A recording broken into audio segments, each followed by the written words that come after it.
Paauglys sugrįžta namo penktadienį, taip gerokai vakare ir vėliau nei buvo susitaręs su tėvais.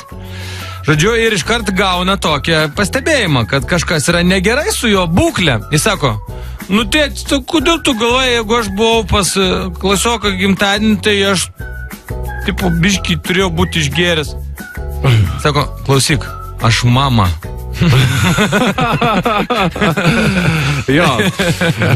Gyvenimą reikia pragyventi taip, kad pirmą jo pusę jūs maitintų tėvai, o antrą vaikai. O, čia patarimas naudingas.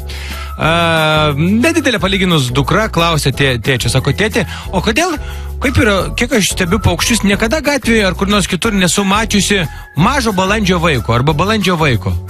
Tėvas taip sėdi, sako, geras, sako, nu tikrai. Ir taip pakurėl, sako, bet žinok, sako, balandžiai, sako, kaip politikai, sako, vaikus kažkur peri užsienyje, o jau kakot ant galvos parveža į Lietuvą, kur sauga. Jo. Mama guldydama vaikus miegot taip užstaugė ant jų, kad net kaimynai už sienos pasikloja lovas.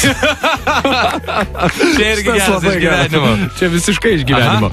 Dar vieną turiu tokį, nu čia bet kurios miestus galėtumėm naudoti, bet panaudoti tokie du yra. New Yorko meras pakviečia Vilniaus merą į svečius, surengė prabangę puotą. Vilniaus meras klausė, palaukit, iš kur tokios lėšos, puota visa.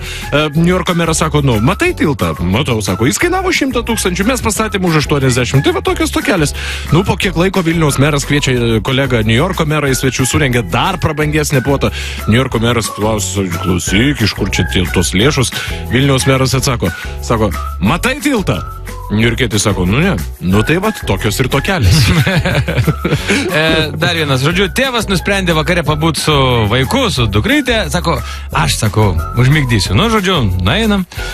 Nu ir po pusvalanduko mama eina į vaiko kambarį. Sako, nu kaip, sako, miega? Dukra sako, miega. Čia geras. Čia šiandien gerų yra iš gyvenimo. Aš dar vieną turiu. Žodžiu, situacija, kai bandai pasikeisti slaptažodį. Atleiskite, bet jūsų slaptažodyje turi būti raidė iš didžiosios raidės, skaičius, haiku, gaujos ženklas, hieroglikas ir nekaltos mergelės kraujas.